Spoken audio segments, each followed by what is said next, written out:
welcome back to my channel, Eden Well. It's so good to be with you. I wanted to shoot in a different scenery today. This park is very, very beautiful. It's very quiet, very quaint, so I figured it's a great place to shoot today's topic, which is 3 things I don't do as a Christian. I thought this would be a really fun topic to discuss. I woke up not feeling amazing this morning, but I usually go to the gym right away, Monday through Friday. But today I figured I'd take you outside and we'd talk. But also I'm gonna get a little park workout in, so I'll take you through that too.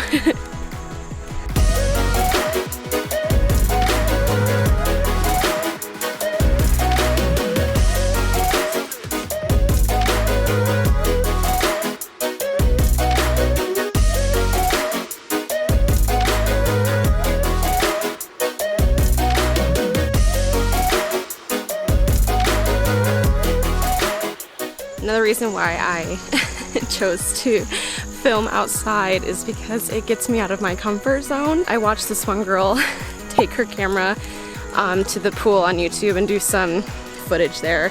She was talking about being fearless and stepping out, doing things that are very uncomfortable. And it's very uncomfortable to talk to yourself in public. So I decided, you know what?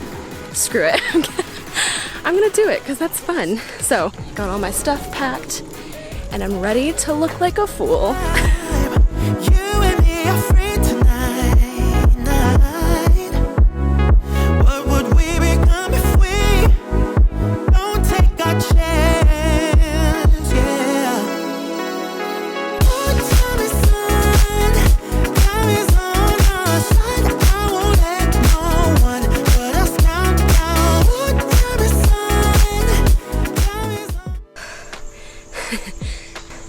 That wasn't easy. Yep. Here we go. The very first thing that I don't do as a Christian is reject the idea of tattoos and piercings. In fact, I love tattoos and piercings. If you didn't know, fun fact, I have 2 tattoos. I have one on my hip and I have this rose on my back. They both have funny stories. I'm not gonna go into that in this video, but obviously you know I have my nose ring, I have my ears pierced, and I used to have my belly button pierced. But I love body artwork, and I think that a lot of people, mostly the older generations, more traditional people, tend to bash tattoos and piercings because there's some Bible verses that talk about markings on the body. And if you're one of those people who don't like tattoos and piercings, I have a pretty fun article below that you can read that I thought was really interesting on that topic. I think that the Old Testament laws were made for people that they were pagans, right? That they were marking their bodies for ritual reasons. So it was not like, oh, I love the Lord and I love this tattoo, I'm gonna put it on my body. It was for like these weird ritual reasons. In fact, in Revelation, it actually says that Jesus apparently has a marking on his thigh that says King of Kings and Lord of Lords. So does Jesus have a tattoo? The world may never know until we die and we go to heaven. But all in all, I do not believe that tattoos are a sinful act, especially if they are tattoos that represent your testimony or if they're tattoos that represent Jesus to you in some way. You know, the rose on my back represents the testimony of my life. It was a really rough time in life, and now I have this tattoo to look back on, and it's super, super sweet, and it reminds me of that season that God brought me out of. And so, in fact, I think it's glorifying to God that I have this marking that reminds me of how good God is. Every time I think about it, I think of the way that God saved me during that season of my life. Do your tattoos have to be biblical? No, I don't think so.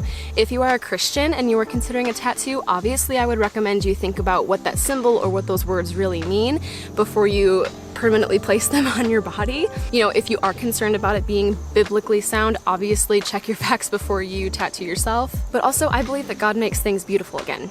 You know, I was in a really rough place, like I said, honestly, for both of my tattoos. They both have biblical meanings, but I didn't like go and get them with the intent of God in mind. You know, I was just like, I want a tattoo, and I went and got tattoos because I was a stupid teenager. But God has given meaning to those tattoos, and I believe that God can take not so fun things and make them beautiful again.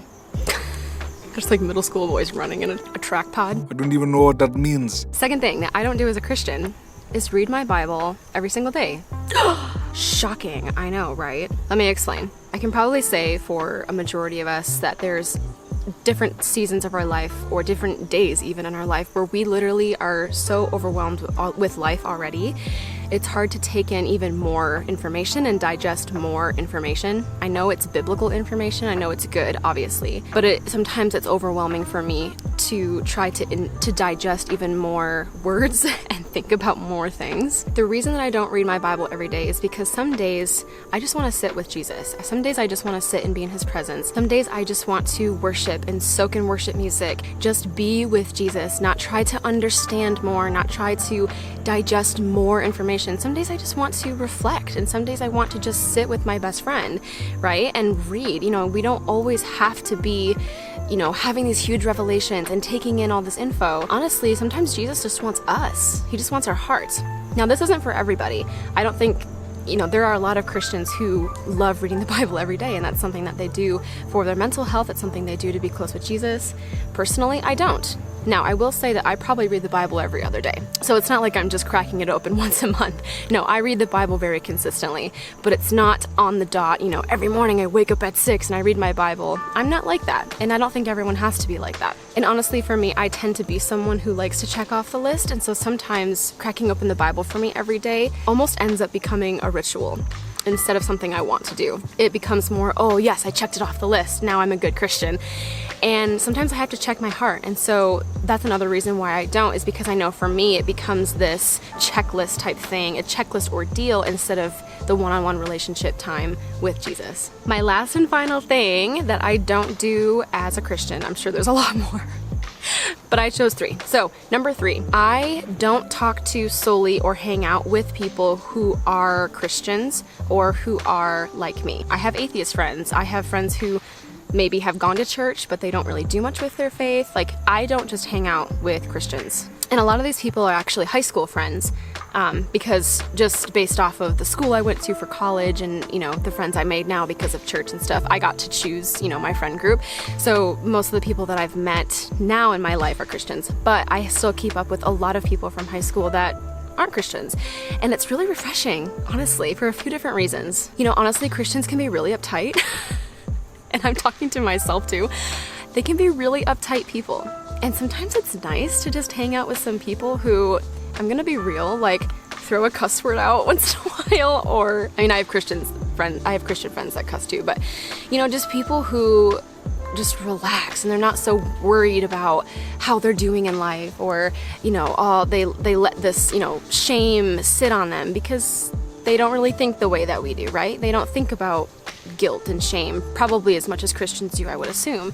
And it's so refreshing because they're just like, I'm here, here's me, and I just love it. I desire to be that kind of Christian all the time. I think it attests to the way that Jesus loves us, because the Bible says come as we are, and I think that's so beautiful. I feel like a lot of non-believers, they don't try to muster up any perfection in their religion or perfection in any kind of faith, or pretend to be better than other people. I've seen that trend not be as evident in non-believers. Maybe I'm wrong, because they don't carry that, because they don't worry about guilt or shame, really. Does that make sense? But it's refreshing. It's refreshing to be around people who just live their life. And not to say that it's right, I don't agree necessarily with the lifestyle, but I find it refreshing that their personality and their personhood comes out more kind of when they're just them. Also, I feel less judgment from people who are not believers. It's really refreshing in that way too, because I can share personal things that I'm dealing with and not feel like they're gonna judge me. They're probably gonna be like, so whatever.